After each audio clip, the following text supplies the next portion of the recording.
Kumpleto na ang kwento. Kung nagbabasa ka ito sa banyo, siguraduhin mong ikaw komportable. Magsisimula na ang totoong kwento. Nawala na ang alaala ko. Hindi ko lang ginawa kalimutan ang sarili kong pangalan. Nakalimutan ko lahat tungkol sa aking asawa, ang aking kababata, and all because on our wedding day.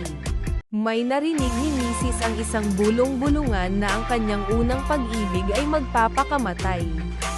At siya iniwan ako sa altar. Sabi niya, si Evan, ang buhay ni Luke, mas mahalaga kaysa sa isang ordinaryong kasal. Kasama niyan, tumalikod siya at iniwan ang seremonya sa kanya damit pangkasal.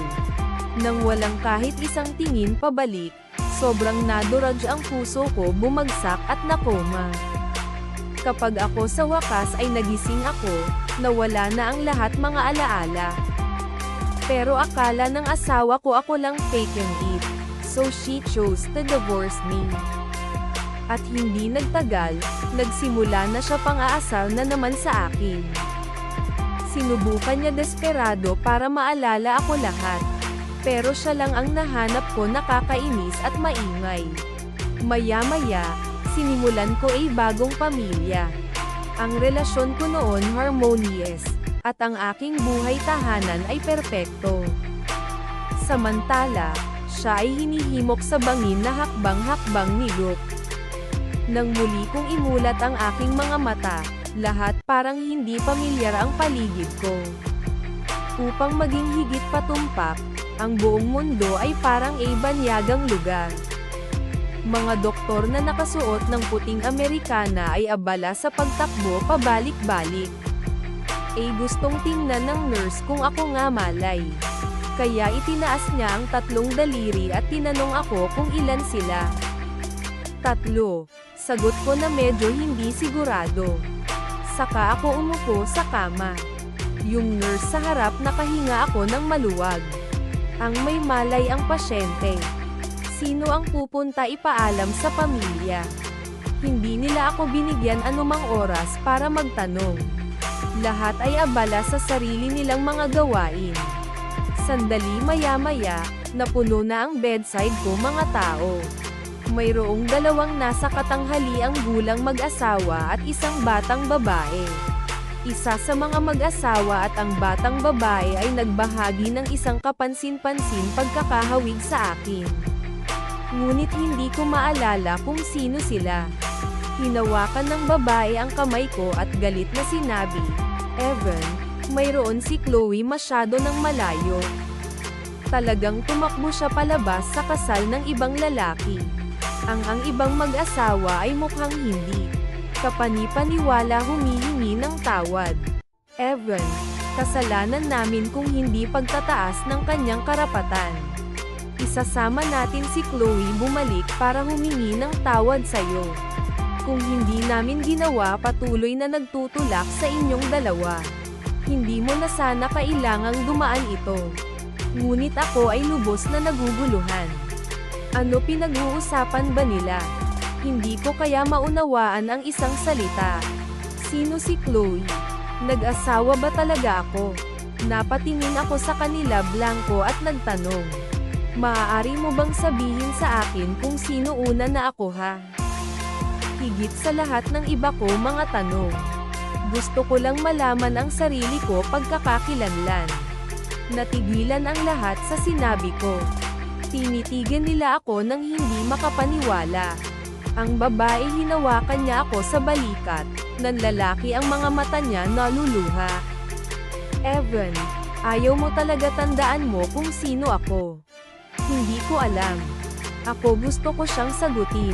Pero hindi kahit gaano ko katigasan ang utak ko. Ako walang nakita. Nagtinginan ang mag-asawa tulad ng tanong ko, Evan, ako ang iyong ama. Wala ka na ba talagang maalala sa akin? Ako mapait na umiling. Hindi ko kaya tandaan mo. Nagtagal sila tanggapin mo ang katotohanang nagka-amnesia ako. Pagkatapos nagpakilala sila sa akin. Ang babae ay ang aking nakababatang kapatid na babae, si Fiona. nang ang dalawang nasa katanghaliang gulang na mag-asawa. Ang isa ay akin mga magulang at ang isa ay sa aking asawa magulang. Matapos mapagtanto ang pagkawala ng aking memorya ay totoo. Naging biyenan ko labis na galit at tumawag sa telepono. Mabilis na sinagot ang tawag. Dati nawala at nakapagsalita na si Mr. Narinig ko ay boses sa kabilang dulo. Tatay, huwag mong subukan para kausapin ako dito. Kaya ko palagi pakasalan si Evan sa ibang pagkakataon. Pero si Luke lang may isang buhay. Dapat alam mo kung alin mas mahalaga. Ang boses ay napakakaaya-aya, matamis, at malinaw tulad ng isang kanta-ibon. Tila siya ang may-ari ng boses na iyon ay ang aking asawa. Teka, hindi tama yan. Kung asawa ko siya, dapat niyang alalahanin ako at nandito ka sa tabi ko. Si Mr.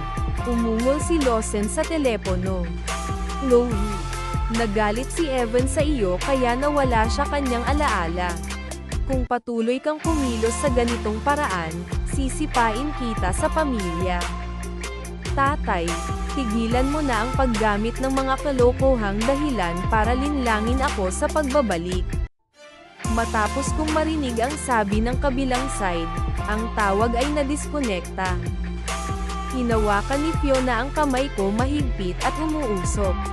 Si Chloe talaga kasuklam-suklam. Legal na kayong dalawa may asawa, pero iniisip niya ibang lalaki. Pinabayaan pa niya ang sarili niya kasal para sa kanya. Tanong ko kay Fiona nagtataka. So, asawa ko si Chloe. Oo, siya sabi ko pero umiling ako bilang pagtanggi. Nagsisinungaling ka sa akin. Hindi pwede si Chloe maging asawa ko. Kung siya, gagawin niya talagang nagmamalasakit sa akin. Kahit ako nagka-amnesia, naiintindihan ko pa rin kung ano ang ibig sabihin ng salitang asawa. Isinasantabi ang in sickness at sa health part, sa hindi bababasa, dapat niyang pakialam.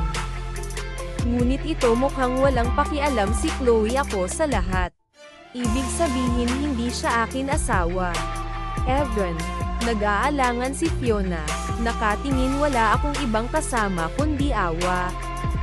Ang Lawson nakaramdam ng sobrang hiya na manatili. Kaya sinabi nila ay ilang magiliw na salita at nagmamadaling umalis. Aking labis na nag-alala ang mga magulang sa akin. Pero pagkakita na nandoon si Fiona, sila rin lumabas ng silid ng ospital.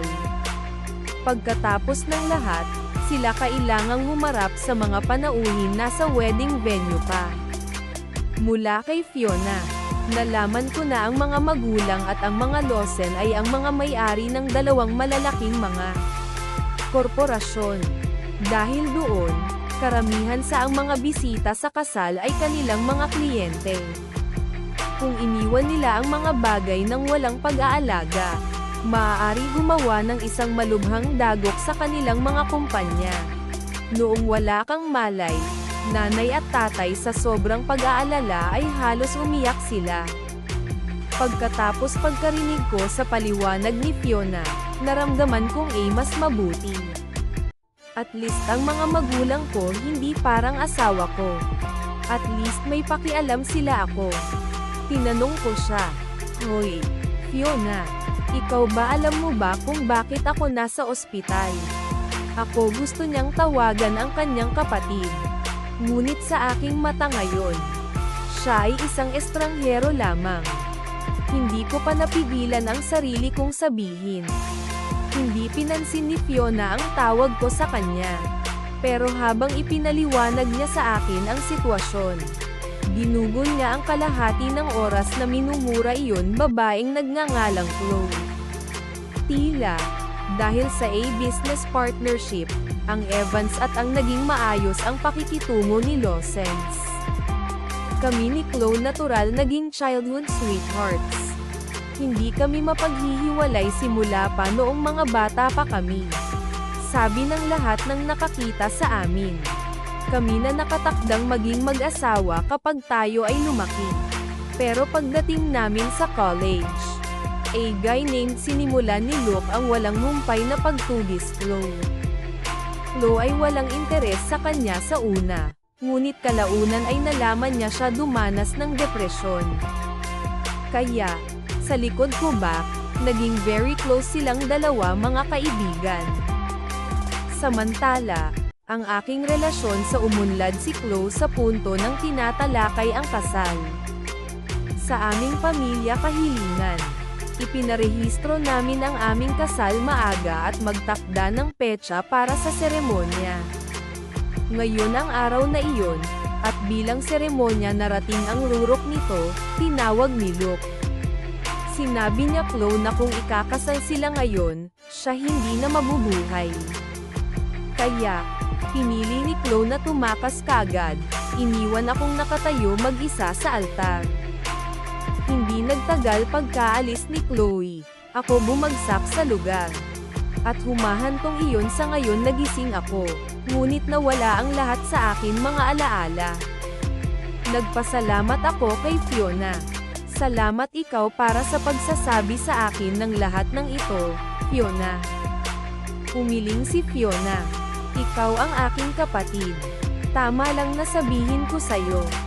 Pagkatapos kinakabahan niyang tanong, Evan, ngayon na narinig mo na lahat yan, ano pakiramdam mo tungkol kay Chloe?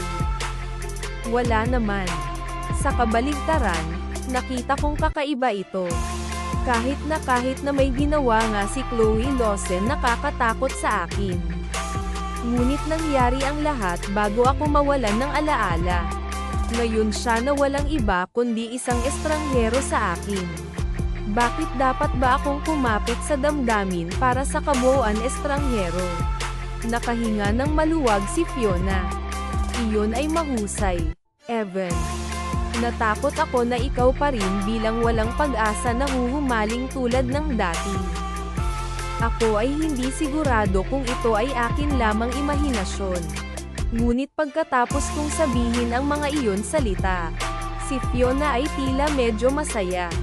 Tinanong ko siya, bakit ka ganyan masaya? Tumigil sandali si Fiona.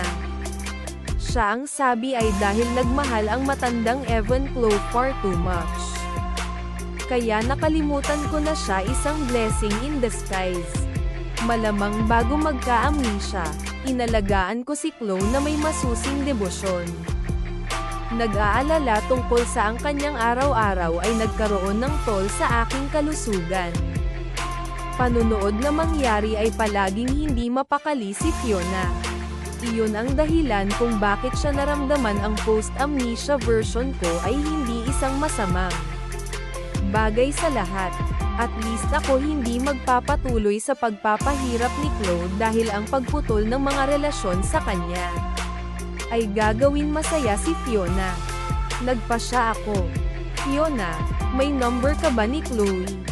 Gusto ko hiwalayan mo siya. Ang taong ako ngayon ay mayroon talagang walang koneksyon kay Chloe Lawson. Nakalimutan ko na ang lahat kanya. Kung wala si Fiona dito, ako hindi man lang alam kung sino si Chloe. Sa akin, si Chloe Lawson ay isang estranghero lamang na nagkataong nagbabahagi ng lisensya sa kasal ako. Sa halip na manatiling nakagapos sa pamagat ng mag-asawa, ito ay magiging mas mabuting palayain tayong dalawa.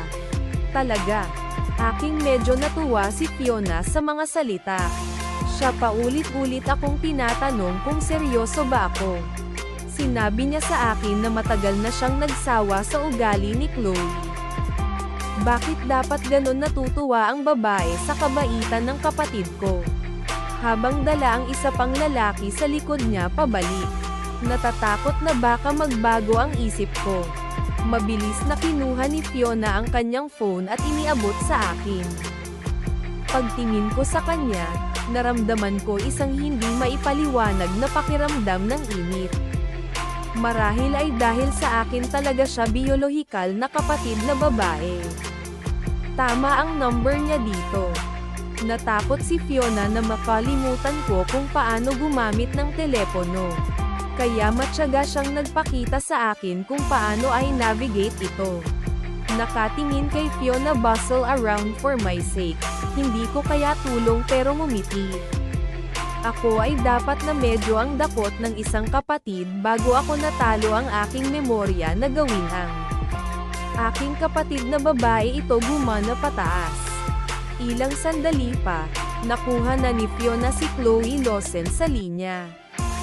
Fiona, kung ikaw tumatawag para sabihin sa akin na nawala si Evan sa kanya memory dahil nagalit siya sa akin, noon maaari ka ring mag-hang up ngayon.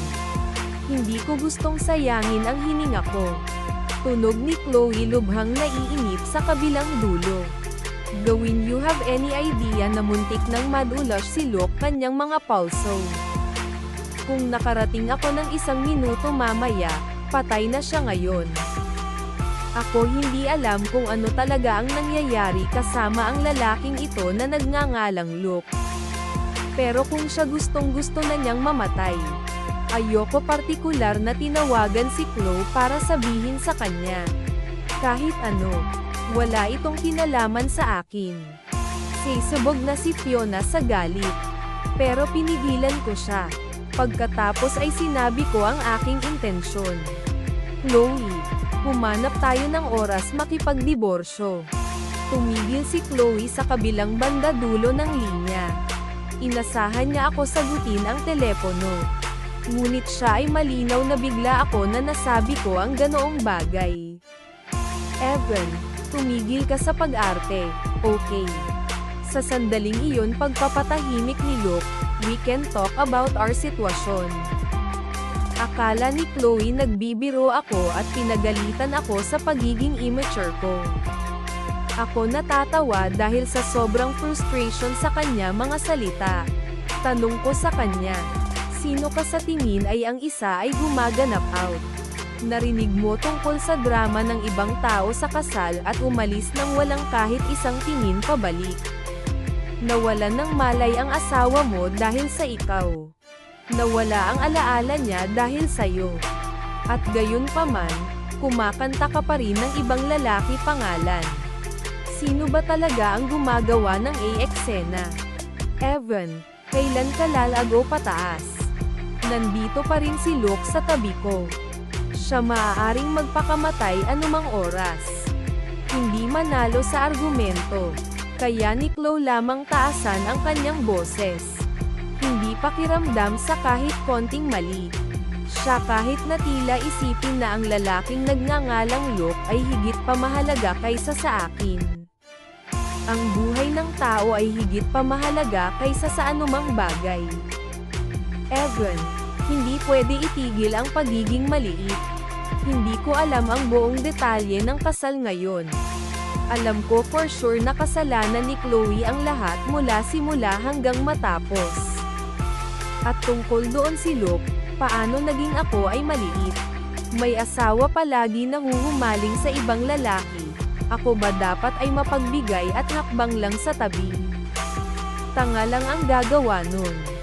Ito ay no wonder na himatay ang matandang ako sa galit.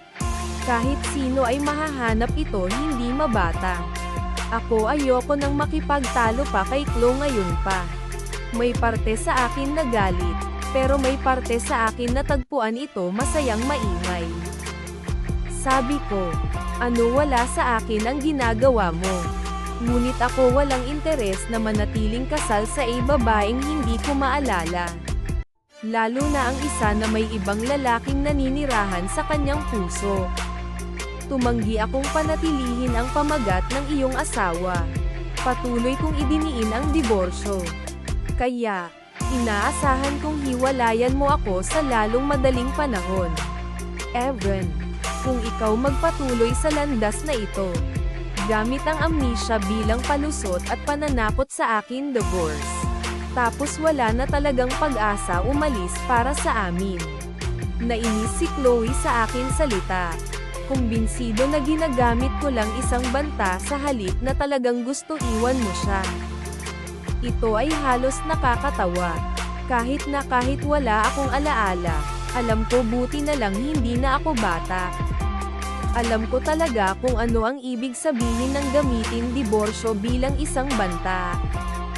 Ibig sabihin ang relasyon ay umabot na sa wakas. Higit pa rito, gusto ko ang diborsyo ng simple dahil wala akong ideya kung sino si Chloe. Ako nagpatuloy, wala akong pakialam kung ano ang iniisip mo. Ayokong maging legal na nakatali sa babae na isang estranghero. Ang diborsyo ay mas mabuti para sa lahat. Binaba ko na ngayon. Parang gusto kong kausapin si Chloe ni mas mahaba. Sa kalaunan ay magiging sanhi ng aking IQ drop. Ang tao sa kabilang dulo ay tila malapit nang mawala ang galit niya. Pero binaba ko na ang tawag ang telepono bago niya magawa. Hindi ko ginawa, alam ko kung ano ang hitsura ni Chloe. Ngunit kaya ko isipin ang kanyang fumang sa pagkagalit. Sa natapos na ang tawag at wala nang magawa, ako tanong ni Fiona kung ano ako dati. Minsan binuksan ko yung pinto, hindi na napigilan ni Fiona nagsasalita. Sinabi niya iyon sa akin bago ako pagkawala ng memorya. Naging malamig ako sa mga tagalabas. Pero very gentle sa mga malalapit sa akin. Dahil gusto kong alagaan si Chloe, natuto na rin ako kung paano maging isang magaling magluto. Sa kumpanya ng kanyang pamilya, ako ay mapagpasyahan at mahusay, isang tao ang kinatatakutan ng ating mga kakumpitensya. Sa madaling salita, ako ay isang taong may mataas na kakayahan. Lahat na inggit si Chloe sa pagkakaroon ng isang tulad ko sa tabi niya. Talented, guwapo, at hindi kapani-paniwalang mabuti sa kanya. Tanong ni Fiona, at paano si Chloe? Paano siya ako? Natahimik si Fiona. Siya malinaw, ayoko sagutin ang tanong na iyon, kaya pinili niyang ibahin ang usapan.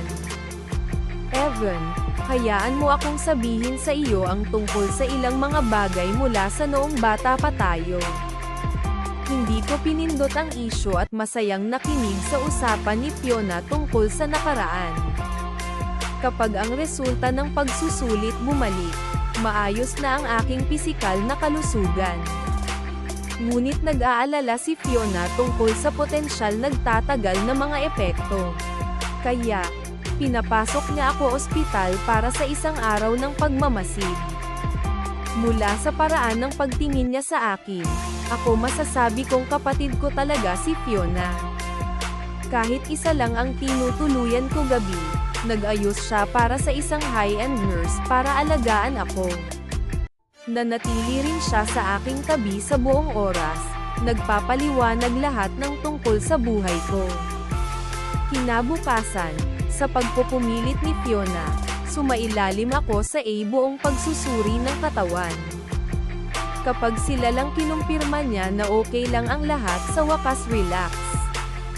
Bumalik kami sa hospital room at nagsimula na akong mag-impake para umuwi. Biglang may kumatok sa pintuan.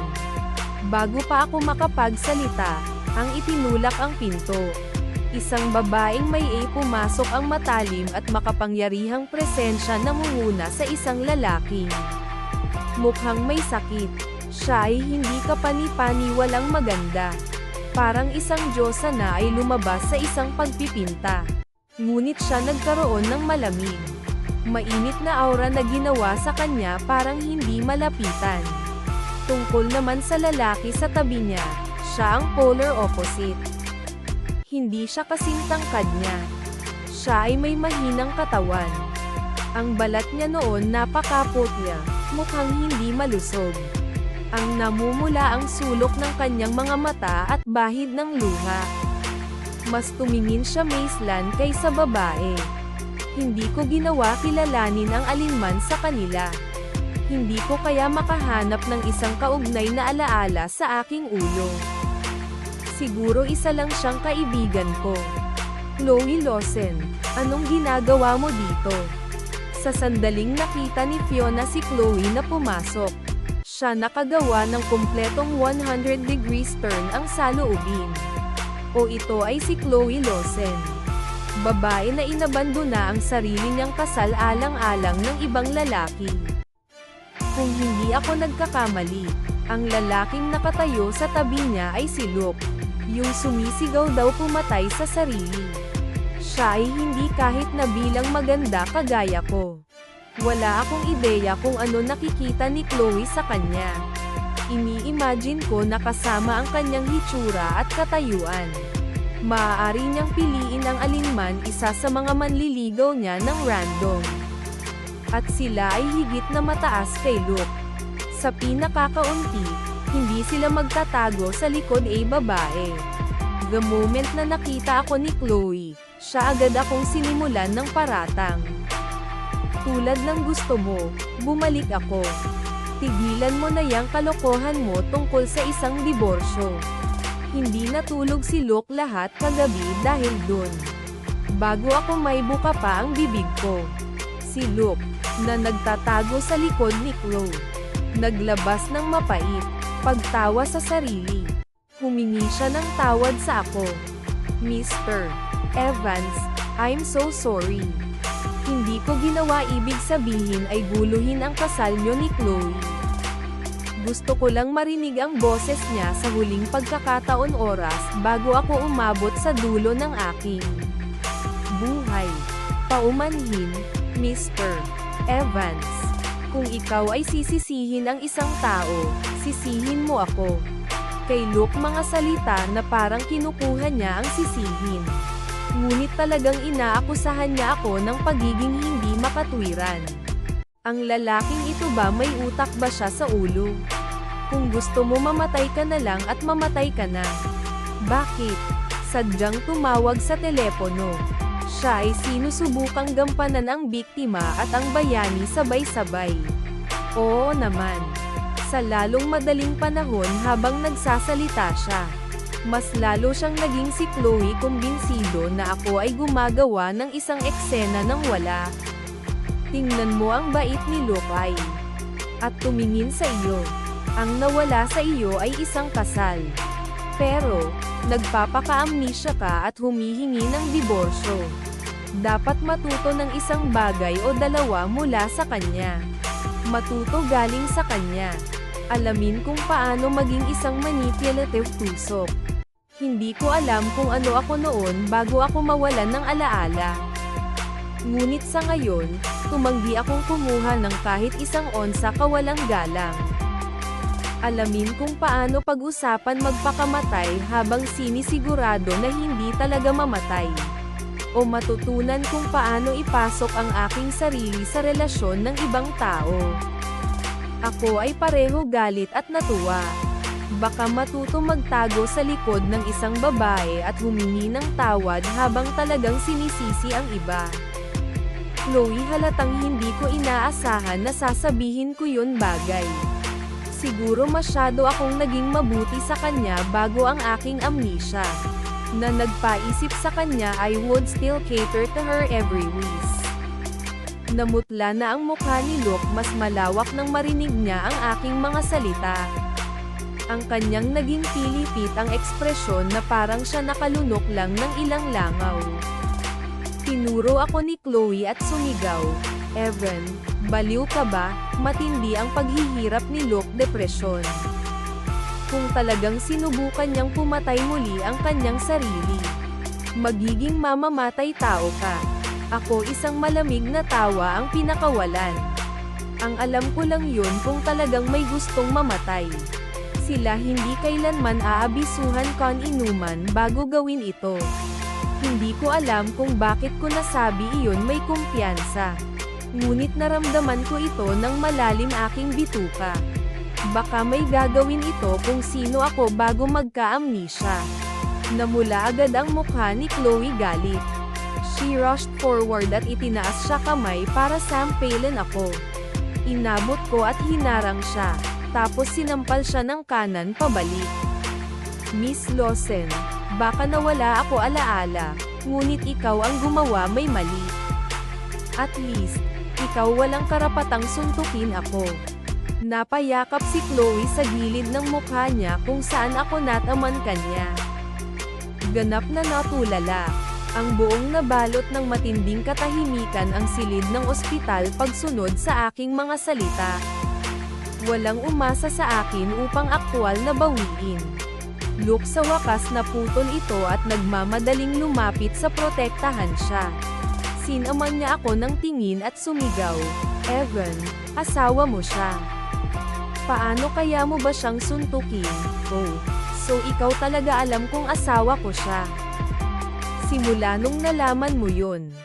Bakit mo siya tinawagan? Sabi mo gusto mong pumatay." Binatukan ko naman, Luke. Matagal siyang nautol, hindi makapaglabas ng isang salita. Ikaw walang kwentang basura. Sinulyapan ko Chloe. Hindi ko talaga alam kung ano mali ang mata niya para pumili kaawa-awang tao. Nakabawi si Chloe mula sa ang gulat sa sakit at itinulak palayo si Luke na pilit siyang pinagtatanggol. Tumingin siya sa akin at sumigaw, "Ikaw talaga naglakas loob na suntukin ako." Si Luke. Tinabi si Chloe. Lalong naging spineless. "Ikaw naglakas loob na suntukin ako." Paulit-ulit na sabi ni Chloe ang pariralang paulit-ulit. Nagiging lalong naghi-hysterical. Parang ito hindi sumagi sa isip niya na gagawin ko kailanman hampasin siya. Dapat ako ang nagbigay sa kanya sobrang respeto bago ako nawala alaala. Tahimik lang akong nakatayo doon nanunood ng performance ni Chloe. Naglalaro wala.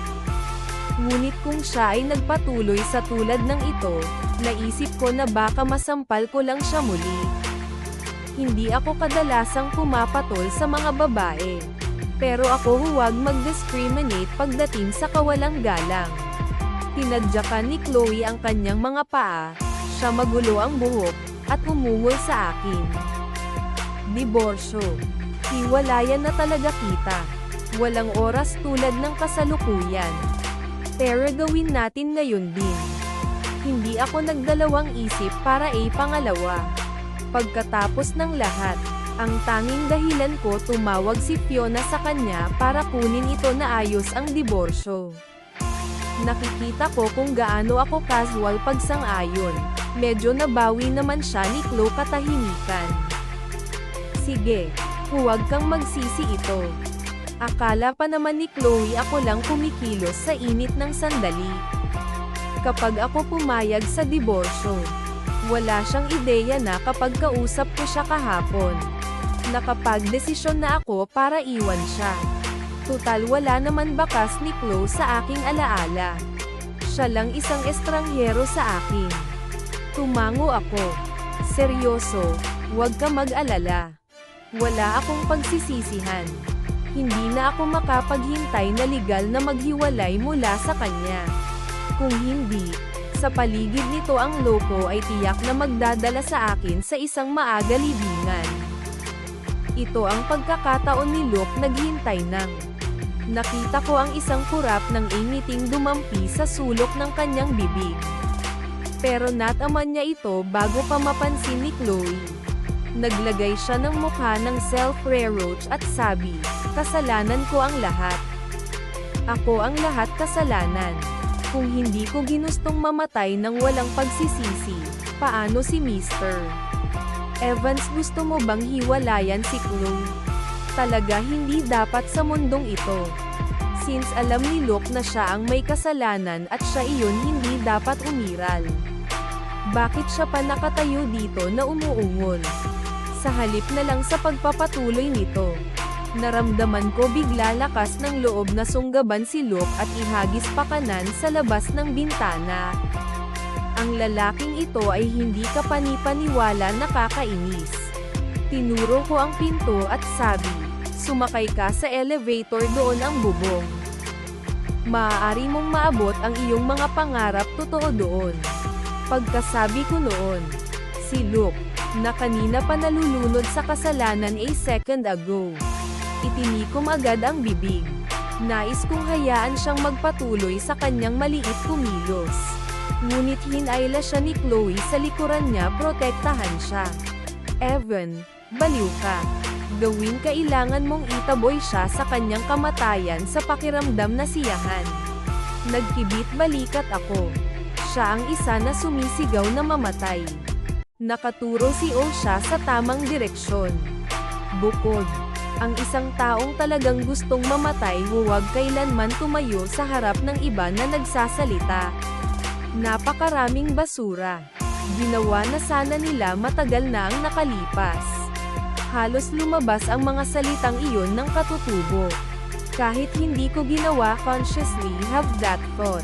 It felt para akong nagsasalita mula sa malalim karanasan. Natahimik si Fiona dito buong oras. Ngunit nang marinig niya ang sinabi ko na, napuno ang tingin na ibinigay niya kay Chloe na may purong puot. Nagpatuloy ako sa tanong ni Luke. O sinabi mo lang ang mga bagay na iyon dahil gusto mo ito babae?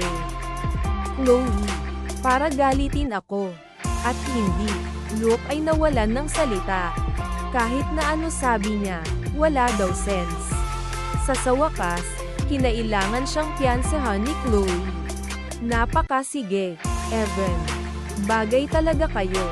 Tara na. Makukuha natin yan hiwalayan ngayon.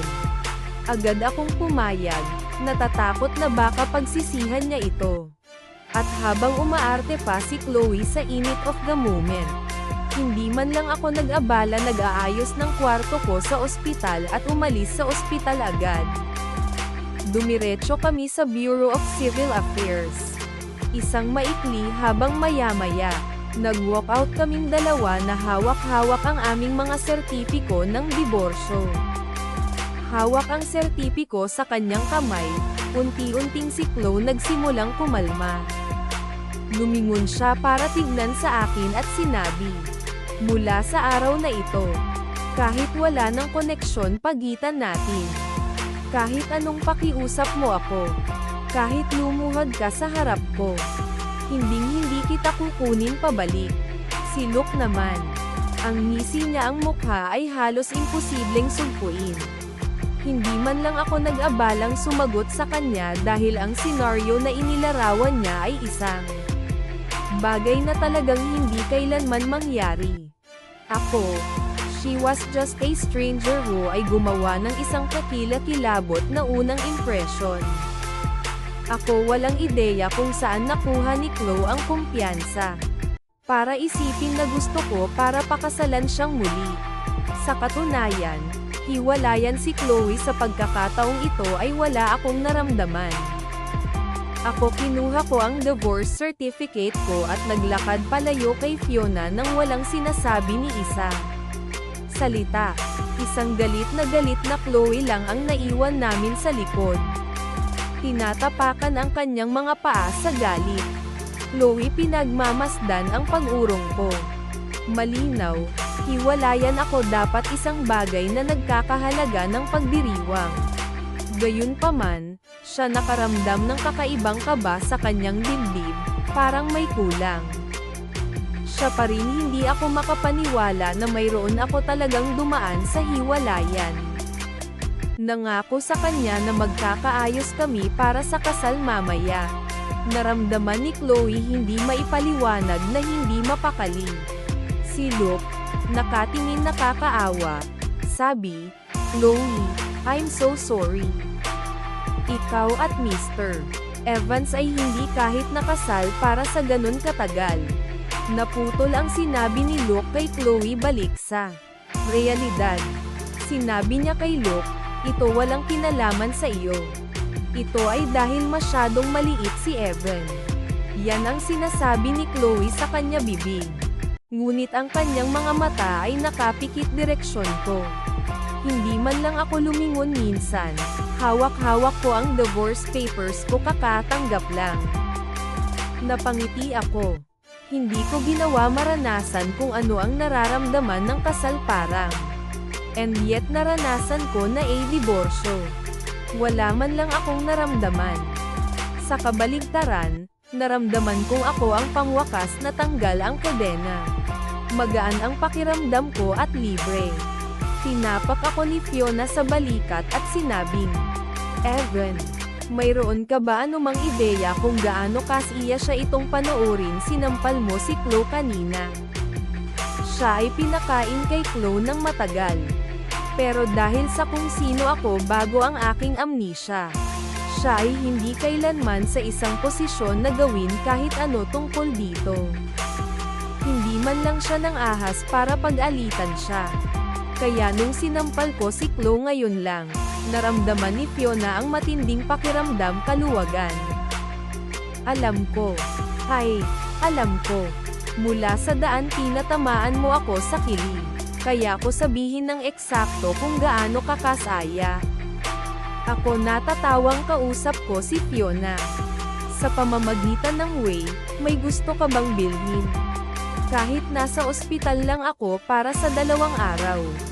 Si Fiona ay naging hindi ka panipaniwala, alagaan mo ako. Pagkain man, damit, o anumang iba pang detalye. Naramdaman ko ang isang walang uliran na antas ng pag-iisip. Natural, may gusto akong bilhan sa kanya para magpasalamat ng maayos sa kanya. Napatalon si Fiona nauuna sa akin, nagbibing. Kuya ko ba nagpaplanong bigyan ako ng tamang pasasalamat regalo? Sagot ko, hindi tinatanggi. Kaya, maghapon akong kasama si Fiona sa mall bumibili ng ilang bagay. Sa kabutihang palad, ang fingerprint unlock pa rin sa phone ko nagtrabaho. Kung hindi ko malalaman kung matatawa o iiyak. Bumalik kami sa ang tirahan ng Evans na may dalang mga bag ng lahat mga sukat. Ang pamilya Evans ay nanirahan sa isang malaking lugar villa sa isang mayamang lugar. Dahil wala akong maalala, napatitig ako sa napakalaking villa, nalaglag ang pangako sa gulat. Tinawanan ako ni Fiona. Evan, paano ka mukhang isang bansang bumpkin sa iyong sarili bahay? Hindi ko siya sinagot ng diretso. Ako ay may iniisip talaga, ako sabi. Ano yon? Iniisip ko yan ang pagiging anak ng pamilyang ito ay nangangahulugan na ako talagang tinamaan ng ginto. Wala ako koneksyon sa aking nakaraan. Kaya ngayon, ako parang isang bata na bago lang pinagtibay sa pamilya Evans. Fiona sumandal sa sofa. Sinipa siya maliliit na paa. Hindi totoo yan, Evan. Ang lumang bahay ay hindi ganito kalaki. Ang dahilan namin maaaring manirahan dito ay salamat sa iyong paghihirap trabaho. Hindi bababa sa kalahati nito. Nakalabas na ang grupong Evans ay dating kasama ang bingit ng bangkarota. Sa kabutihang palad, right after I graduated, I turned things sa paligid. Hindi ko lang nailigtas ang kumpanya, ngunit nadagdagan ko rin ang kita ng ilan paulit-ulit. Hindi ako makapaniwala sa version ko bago magka-amnesia kaya talented. Isang bigla ang pakiramdam ng pagkawala hugasan sa ibabaw ko. Iniisip kung gaano ako kakaya dati at kung paano ko naaalala wala lang. Naisip ko kung anino ba ako ang dating sarili ko. Napatingin sa akin si Fiona at marahang umiling. Hindi naman. Ako sa tingin mo mas maganda ka ngayon kaysa ikaw noon. Kahit papaano ngumiti ka marami pa ngayon. Hindi ba ako masyadong ngumiti dati? Kung iisipin, ginawa iyon kahulugan. Ang dating ako ay napakalapit kay Chloe, at minahal ko pa siya. Ito ay magiging isang himala kung naging masaya sana ako. Dahil nagustuhan ni Fiona ang pagngiti ko. Ako nagpasya na mas madalas akong ngumiti mula sa ngayon sa nakatingin kay Fiona, na ganoon nag-aalala tungkol sa akin. Nagpakawala ako ng isang taos puso tumawa. Nang marinig ng aking mga magulang na mayroon ako umuwi na. Wala man lang silang pakialam major contract na pipirmahan nila. Nagmamadali silang bumalik. Sila niyakap ako at tumingin sa akin. Tanging nakahinga ng maluwag kapag sila sigurado akong maayos ang katawan ko. Tungkol naman sa ang aking amnesia. Nagpahayag sila ng ilang mga salita ng panghihinayang. Ngunit hindi ito pinag-isipan. Pagkatapos ang aking ama ay tumakbo sa itaas. Naghukay ng isang pamilya photo album mula sa isang kahon. At dumating tuwang-tuwa na tumatakbo pabalik. Ang paraan niya mukhang sabik sa bata magbahagi ng isang bagay. Ang init ng pamilya ko ibinigay sa akin ay nagparamdam sa akin na ang pagiging isa sa silaang tunay na pinakamasayang bagay sa mundo. Hinawakan ng mga magulang ko ang album at umupo ako sa pagitan nila. Nakaturo sa mga litrato sa loob upang matulungan akong maalala ang aking nawala mga alaala. Mula sa aking kamusmusan hanggang sa aking paslit taon. Ang mas bata na bersyon ko ay kasing cute bilang isang manikang porselana. Nagniningning ang mga mata ko at madilim, at mukha akong napakasaya. Hindi nagtataka, sabi ni Fiona, marami akong manliligaw na may hitsura na mula sa murang edad. Sino ba naman ang hindi magkakagusto sa akin? Nang makarating kami ang mga larawan noong 5 taong gulang ako. Isang pangit lumitaw ang maliit na batang babae sa isa sa kanila. Ako tinuro ang dalaga at tinanong kung sino siya ay. Tumigil ang aking ama at ina at pati si Fiona kanina kinukulit ako kung paano naglalaro ako sa putik noong bata pa ako. Sumilay ang ngiti sa kanyang mukha. Nakikita ang reaksyon nila. Hula ko. Ganun ba, Chloe Lawson? Pagkakita sa akin, hulaan ang pagkakakilanlan ng babae. Hindi itinago ng aking ama, mas mahaba pa. Oo, si Chloe yon kapag siya ay maliit. Napatingin silang lahat sa akin. Takot na baka malungkot ang tingin lumitaw sa aking mukha. Ngunit hindi. Hindi lang ako nalungkot, pero nalungkot din ako, ganap na walang puso. Tinuro ko ang batang Chloe Lawson at kinutya siya sa sobrang pangit noon. Sinasabi niya kasing maitim at kulot na parang unggoy. Pagkatapos all, my feelings for Chloe now was halos kapareho ng dati isang estranghero. Imposible para sa akin mood na maapektuhan dahil lang sa kanya biglang lumabas sa isa sa mga litrato ko. Oo, ikaw lang ang naglaro kasama siya noon. Pinalabas ng nanay ko ay buntong hininga. May iba siyang gustong sabihin. Ngunit ibinigay ang sitwasyon sa pagitan ni Chloe at ako. Nagpigil siya. Kaya, ako ang isa lang ang nakipaglaro sa kanya noong bata pa siya. No wonder nagustuhan siya ng matandang ako. After a few casual remarks, hindi na namin ginawa talakayin pa si Chloe Lawson. Bilang ang lumipas ang mga taon sa mga larawan, naging ako lalong gamwako. Unti-unti pagbuo ng aura ng isang makapangyarihang CEO. Sa wakas, nakita ko ang litrato ko na graduating mula sa universidad. Mukhang matalas at puno ng buhay.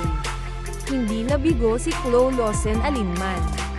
Sa kanyang pagtanda, ang kanyang balat naging fairer and she really blossomed. Gayunpaman, ako pa rin ang nag-iisa na natili sa tabi niya. Maliban sa pagtingin sa loob, ang aking mga mata ay lumipat mula sa pagiging puno ng sikat ng araw sa pagiging maulap ng malalim kalungkutan. Sa wakas ay naging malamig pagwawalang bahala. Sa kaibahan, si Chloe ay lumaki lalo pang nagtitiwala. Hindi ko alam eksakto kung ano ang nangyari sa nakaraan. Ngunit sigurado ako na hindi sila kaaya-aya mga alaala. Masasabi ko lang mula sa bakas sa mukha ni Fiona ang pag-aalala. Gayunpaman, wala akong gaanong interes ang nakaraan, kaya natural, wala akong pinitik karagdagang. Nang matapos kaming maghanap sa pamamagitan ng mga larawan, ang aking ama, ina, at si Fiona ay nagkaroon ng magandang oras sa akin. Hindi sila nag-alala ng sobra dahil sa ang amnesia ko. Sa kabaligtaran, tila ang aking pagkawala ng memorya ay talagang ginawa ang mga ito mas masaya. Pagsapit ng gabi, si Chloe Lawson dumating. Gayunpaman, dumating siya kasama ng kanyang ama. Nang bumalik na si Chloe sa yung Lawson house kanina, meron siya dinala niya si Luke. Hindi lang na, ipinaalam na rin niya sa kanyang mga magulang na siya at ako ay hiwalay na. Sa pagkatuto ng lahat ng ito, kinaladkad ni Mr. Lawson pumunta si Chloe sa bahay namin. Ang sandali niya pumasok siya at nakita niya ako, humingi siya ng tawad. Evan, sorry talaga. Ang walang kwenta ko anak na babae ay nagdulot sa iyo ng labis na problema. Nang makita si Chloe na nakatayo doon na walang pakialam, itinulak siya ni Mr. Lawson sa bahay. Bilisan mo at humingi ng tawad kay Evan, sambit niya. Bakit ako hihingi ng tawad? Ito ay hindi tulad ng ako ang may gusto sa diborsyo. Siya ang nagdala nito. Umakto si Chloe na parang walang ginawa mali. Galit na galit si Mr. Lawson sa kanyang ulo nagsimulang umikot. Lawson, meron ka pa ba walang ideya kung ano ang nagawa mong mali pagkatapos ng ano ginawa mo? Pinagalitan mo siya kaya nawala siya kanyang alaala. Si Evan na humihingi ng hiwalayan ay nahigit na mabait sa iyo. Kahit na sinabi ito ni Mr. Lawson, nanatiling matigas ang ulo ni Chloe. Kami lang ni Evan nakaligtaan ang isang seremonya ng kasal. Pero si Luke muntik nang mawalan ng buhay. Naramdaman pa niya malayo ang buhay ng manipulative guy na iyon mas mahalaga. Wala siyang sinabi kahit isa salita tungkol sa kanyang katayuan bilang asawa ko. Ang mga salita ni Chloe ay nagpawala kay Mr. Lawson Futeng. Ilang beses na bumagsak ang kanyang katawan hakbang. Buti na lang at nakita siya ng Evans maid at nahuli siya sa oras. Pinipigilan siya mula sa pagbagsak sa sahig. Ang katulong tinulungan ni Mr. Ang kanyang pagkawala at umupo sa sofa at dinalhan siya ng isang basong tubig. Siya humigop at sa wakas ay tumingin pa ng kaunti komportable. Mas lalong lumalakas si Evan immature kaysa kay Luke. Gumamit pa siya ng amnesia para takutin akong babalik. Chloe nagsimulang maglista ng mga dapat kong kasalanan. Si Mr. Lawson, nakagagaling lang, nakaramdam muli ng matinding kirot sa kanyang dibdib mula sa galit. Ang hanggal kong anak, si Evan, nawala na talaga ang alaala niya. Itigil ang pagsisinungaling sa akin. Masasabi niya ang pangalan ko sa pangalawa nakita niya ako. Mukha bang amnesia yun sa iyo? Nag-cross arm si Chloe, nakatingin ganap na hindi kumbinsido. Si Chloe Lawson ba hindi talaga alam? Noong una ko siyang nakita, ako hindi siya nakilala. Ito ay lamang nang tawagin ni Fiona ang pangalan niya na ako napagtanto kung sino siya. Ikaw, Mr. Si Lawson, ay sobrang galit na magsalita. Siya hindi na alam kung paano pa siya sasawayin layaw, ignorante na anak na babae. Pagkaraan ng mahabang panahon katahimikan. Sa wakas ay sinabi niya, Chloe Lawson, nakalimutan mo na ba yun nung naging kayo maliit at walang makikipaglaro sa iyo? Sino ang nagpasaya sa iyo tuwing isang araw? Si Mr. Lawson ay nasa kanyang katalinuhan katapusan, kaya kinailangan niyang ilabas ang nakaraan. Siya nagpatuloy, kung hindi dahil kay Evan, nanatili ka sana sa loob ng bahay buong araw. Walang makakalapit sa iyo lumabas ka. Ang iba pang mga bata ay lahat kinukutsa ka, at siya ay nag-iisa doon ka umaaliw. At ngayon tingnan mo ikaw, nakakalimutan ang lahat ng kabutihan niya nagpakita sa iyo. Kapag lumaki ka, gumastos ka araw-araw nakikipagkulitan sa iba guys. Hindi nakakagulat na tapos na si Evan ikaw. Ni ayaw kong tumingin sa'yo. MHM. Kaya, nagbahagi kami ni Chloe Lawson ng isang past ganyan. Alam na ito ngayon. Ito ay mas mahirap para sa akin na maunawaan kung bakit siya pipili ng ibang lalaki. Hindi ko alam tungkol sa iba pang mga bagay, ngunit sigurado ako isang bagay. Kung hindi pa ako nakapunta doon siya noong siya ay maliit, siya ay tiyak sana bumuo ng psikolohikal mga issue. Masungit na sinabi ni Lo, anong ginagawa na may kinalaman sa akin? Hindi ito katulad ko nakiusap si Evan na makipaglaro sa akin pabalik pagkatapos. Hindi ko siya hiniling na lumapit sa kanya ako. Sa ilang pangungusap lang, siya tuluyan ng tinalikuran lahat ng nakaraan ko kabaitan. Nakalimutan ko na ang nakaraan ko. At marahil ito ay eksakto tulad ng kanilang inilarawan. Pero sa ngayon ko lang naramdaman yon. Chloe, si Lawson ay isang tunay na walang pusong tao.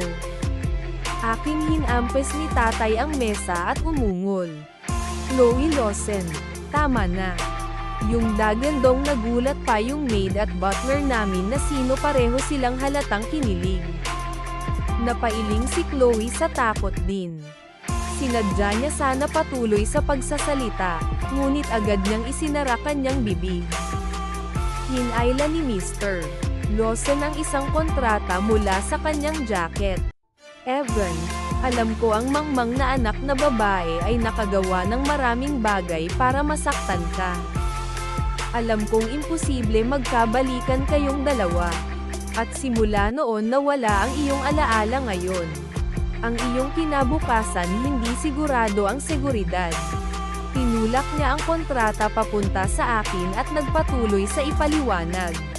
Ito ay kumakatawan sa 30% ng ibinahagi ng Lawson Group. Ito ay kalahati ng shares na personal kong hawak. Kapag pumirma ka ang iyong pangalan, ang lahat ng ito ay sa iyo. Kahit na hindi nagpalaki si Mr. Lawson si Chloe, bilang lalaki, ang ugali niya kapuri-puri. Hindi bababa sa hindi niya sinusubukan para lokohin ako. Ang grupong Lawson ay napakalaking negosyo, na nagbibigay ng 30% ng ganyan lang ang shares. Nagpakita kung gaano siya kasansero. Bago ako kahit anong gawin, si Chloe ang unang tumutol. Sa anong batayan? Ako ay ang iyong biolohikal na anak na babae. Yung mga shares dapat sa akin lahat. Umalis ka na, Mr. Sanggal ni Lawson kay Chloe. Kung hindi ay para sa tulong ni Evans noon, ang matagal nang bumagsak ang grupong Lawson kanina. Wala kang karapatang magsalita dito. Ito ay totoo. Ilang taon na ang nakalilipas, ang grupong Lawson at ang grupong Evans ay nakaharap din krisis. Pareho kaming nasa gilid ng bangkarota. Ito ang bersyon ko bago ang amnesia na personal na magitan at nailigtas ang dalawang kumpanya. Kaya, nawala ni Mr. Ang kalahati ng kanyang mga bahagi ngayon ay talagang ganap na makatwiran. Kung natapos ang kasal namin ni Chloe, lahat ng mga pagbabahagi ni Mr. Lawson ay gagawin sa wakas ay napunta sa aking mga kamay. Naiwang tulala si Chloe sa kanya muling pagsilang ng ama. Kaya nagamit lamang niya ang kanyang katayuan bilang kanyang anak na babae. Ano naman ako? Ako ay sarili mong laman at dugo. Ikaw magkaroon ng 1% ng mga pagbabahagi. Sapat na iyon para sa upang mamuhay ng comfortable para sa natitirang bahagi ng iyong buhay. Ano ka pa sa kinsa? Ayaw ni Mr. Lawson para tignan si Chloe ngayon. Nagsisi pa siya pagkakaroon ng ganoong anak na babae. Ano, Mr. Lawson, sinabi ay totoo, dahil sa kasalukuyang laki ng ang grupong Lawson. Ang buwanang dibidendo mula sa isang porsyento stake ay higit sa isang ang karaniwang tao ay maaari kumita sa mga taon. Bilang hanggat hindi naging walang ingat si Chloe sa kanya sa paggastos. Hindi niya kailangang mag-alala tungkol sa pera sa buong buhay niya. Isang malamig na paghikbi ang pinakawalan ni Chloe Lawson. Nanlilisik sa akin. At tumalikod upang iwanan ang mga Evans bahay. Hanggang ngayon, Wala pa rin siya napagtanto na ang lahat ay kanya ginagawa. Pinanood ni Mr. Lawson si Chloe na umalis. At ang napakalawak na kawalan ng kakayahan sa kanyang puso ay naging isang mahaba, mabigat na buntong hininga. Evan, nalulugod na pirmahan ito. Kung hindi ako makakapagpahinga sa kapayapaan kapag ako mamatay. Nawala at tumingin sa akin si Mr. Pipirmahan ang dokumento. Kahit na ang dramatic ang scene kanina, ako pa maingat na basahin ang mga nilalaman ng ang kontrata. Matapos makumpirma doon ay walang mga issue, sa wakas ay pinirmahan ko ang aking pangalan. Pagkatapos ng lahat, si Mr. Lawson ay isang Lawson. Sino ang nakakaalam kung mayroong isang bitag na nakatago doon? Hindi ko alam kung gagawin ng dating ako na gawa ko na ito. Ngunit sa akin ngayon only knows na magkapamilya sila ni Chloe. Ang pagiging maingat ay talagang isang mabuti bagay. Kung may landmine na nakabaon itong kontrata, pupuntahan ko pa ba ang aking mga hinaing? Hindi kinuha ni Mr. Lawson pagkakasala sa lahat. Sa kabaligtaran, siya mukhang napakasaya. Matandang kaibigan, kung si Evan lang ang anak ko. Ang antas na ito ng ang pagbabantay ay isang bihira at mahalagang katangian sa mundo ng negosyo. Craven. Ginoong Lawson tumingin sa mata ko at sinabing, amnesia maaaring para sa pinakamahusay. Baka talaga maging para sa pinakamahusay. Napakaganda ng iyong mga mata, mas matalas kaysa dati. Isang kakaiba. Ang ulo ko ay puno ng mga katanungan ngayon. Anong uri ng tao ba talaga ako? Ngayon, kahit na ang mga tagalabas ay tila iniisip ang pagkawala ng aking memorya ay isang magandang bagay. Sa sandaling ang kontrata ay pinirmahan. Pagkawala ni Mr. at nagsalita ng ilang salita kasama ang aking ama at pagkatapos ay umalis. Nanatiling payapa ang gabi. Ako pa rin ginagawa ang aking makakaya upang umangkop sa lahat sa paligid ko para tumulong sa pamilya negosyo sa lalong madaling panahon. Kung hindi, ang pagiging walang ginagawa araw-araw ay nababaliw sa akin. Hindi ako makaupo at hindi ako makasabay sa bilis ng online world nung ako gamitin ang aking telepono. Si Fiona naman, meron siya nakabalik na sa school. Siya ay kasalukuyang college student. Right in ang gininto ang bintana para sa graduate school mga pagsusulit sa pasukan. Ang mga grado ni Fiona ay karaniwan sa simula. At dahil siya nagbakasyon nitong mga nakaraang araw dahil sa akin, tuluyan na siyang nahulog huli sa kanyang pag-aaral. Tinanong ko siya kung bakit hindi siya kumuha ng tutor. Pero sinabi ni Fiona sa akin na ang pagtingin sa mga guro sa paaralan ay nakakainis na. Pag-uwi at pagkakaroon ang tumingin sa ibang guro ay puro lang pagpapahirap sa sarili. Umuwi si Fiona pagkatapos school, may dala siyang kasama. Ito ang kasama niya sa mga dorm, isang babae pinangalan ng Sadie. Sa unang pagkakataon na nakita ko siya, ako alam niyang hindi maganda ang kalagayan ng kanyang pamilya. Kanya ang maong ay hugasan hanggang sa sila ay halos puti at pang-itaas ang suot niya ay medyo hindi angkop. Pero hindi ginawa ni Sati parang insecure kasi. Sa halip, siya ay isang napaka-optimistikong tao mula noon kupas na ang jeans niya. Siya ay simple nagdoodle sa lahat ng ito, nagdaragdag ng ilang cute mga disenyo. Kung ang tuktok na dama awkward, siya binago ito sa pamamagitan ng kamay. Isang outfit na hindi dapat nagtutulungan actually mukhang mahusay sa kanya. Kasabay nito, si Sadie ay isang nangungunang estudyante. Siya ay nagkaroon na nakakuha ng pwesto para sa graduate school rekomendasyon. Kaya dinala siya ni Fiona bumalik para tumulong sa pagtuturo. Sa kay Fiona salita, dahil ang pagtingin sa mga guro ay nakakainis. Mas gugustuhin niyang mag-aaral ang kanyang sariling edad ay tumutulong sa kanyang pag-aaral. Nagkataon na sina Sati at Fiona ay may magandang relasyon. At si Fiona ay palaging naghahanap ng mga paraan upang matulungan siya. Ngunit laging tumatanggi si Sati. Ito ay kay Fiona paraan ng pagtulong sa kanya sa paikot-ikot na paraan. Matamis na ngiti si Sadie habang binabati ako. Hello. Hello. Ikaw dapat ang laging sinasabi sa akin ni Kuya Fiona tungkol sa tama. Ikinagagalak kitang makilala. Ako si Sadie at ikaw si Evan. Ituloy mo lang ang araw mo at maging komportable, sabi ko. Huwag isip ako.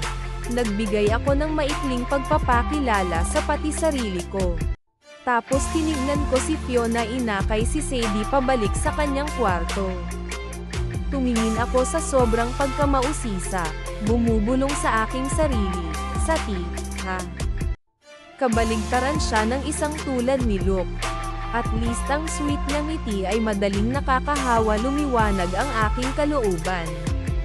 Umupo ako sa buhay silid na nagbabasa ng profile ng kumpanya. Gustong bumalik sa trabaho at tumulong sa lalong madaling panahon. Sa kalagitnaan, bumaba si Sati na may hawak na libro. Evan, nakauwi ka pa ba? Ako talaga may tanong akong gustong itanong sa'yo. Hinawakan ni Sadie ang libro at umupo sa tabi ako sa isang tibok ng puso. Napakagalang niya. Nang makaupo siya, pinananatili niya ang isang magalang na distansya. Baka hindi ako kayang sagutin ito. Preemptive na sabi pagpigil sa kanyang mga inaasahan. Pagkatapos ng lahat, may amnesia ako ngayon. Kahit papaano napakatalino ng dating ako, iyon negosyo ng lalaki. Paano ito posible? Isa kang alamat sa aming paaralan. Ako ay naging ginagamit kita bilang huwaran para sa akin pag-aaral. Tiningnan ako ni Sadie ng puro paghanga. Ang advisor niya pala ay ang dati kong mayroon. Sadie narinig ang lahat ng tungkol sa aking mga kwento mula doon, Propesor. Ngayon, hindi ko talaga kaya tanggihan. Kinuha ko sa kanya yung libro. Sabi ko sa kanya, nawalan talaga ako ng alaala. Baka may malaking gap sa pagitan namin ni ang taong narinig mo na. Kung ako, huwag mo nang ipaliwanag ng mabuti. Mas mabuting huwag na lang pagtawanan mo ako. Binigyan ako ni Sadie ng mapaglaro pagpupugay. Roger yan. Tulad ng lumalabas, ako ay mali sa aking sariling kakayahan. Kahit na wala ang alaala ko. Kaya ko pa rin makipag-usap sa paligid ng mga akademikong ito mga problema. Kaya, nagsimula kami ni Sadie ay talakayan, simula sa isang simple tanong sa ekonomiya. Lumipat kami mula sa kasalukuyang internasyonal na sitwasyon sa domestic development at sa wakas ay natapos na pinag-uusapan kung anong mga pagkain ang nagustuhan namin. Bago namin namalayan, lumipas na ang oras mula tanghali hanggang 3,000 PM. Oras ng hapunan. Sa wakas ay hindi na makayanan ni Fiona at lumabas na siya ng kwarto niya. Ako sabihin, Sati, nandito ka ba para turuan ako o nandito ka ba para manligaw sa kapatid ko? Seryoso, kung magpapatuloy ito, gagawin ko lang bigyan kayong dalawa ng pera. Bakit ayaw mo magde-date na lang ang dalawa? Sino sana naisip? Lalo pa si Sadie inosente pa sa itsura niya. Yung mukha niya naging maliwanag na pula sa isang iglap. Naramdaman ko awkward din. Paumanhin. Paumanhin. Kami lang nahuli sa pakikipag-usap at ako ay ganap na walan ng oras. Tungkol sa paksa kung anong pagkain ang gusto ko, itabi natin yan sa ibang pagkakataon. I'm gang sure. Sadie mabilis na tugon, saka sumunod kay Fiona bumalik sa kwarto. Para sa susunod na linggo. Dumating si Sadie araw-araw para tulungan si Fiona kasama ang kanyang pag-aaral. Sa tuwing darating siya para sa pagtuturo, makakahanap siya ng pagkakataon chat mo ako. Unti-unti, kahit wala tayo na realizing it, naging bond between us mas malapit. Sa susunod na nasagasaan ko si Chloe Lawson ay noong nagpunta ako sa Evans Group para maging pamilyar ako ang gawain. Sa oras na iyon, nandoon siya tinatalakay ang pakikipagsosyo sa ilan mga tao mula sa aming kumpanya. Kahit si Mr. hindi ibinigay sa kanya ni Lawson ang kalahati ng kanya pagbabahagi. Siya ay isang Lawson pa rin at siya kinailangan pa ring sumali sa kumpanya mga usapin.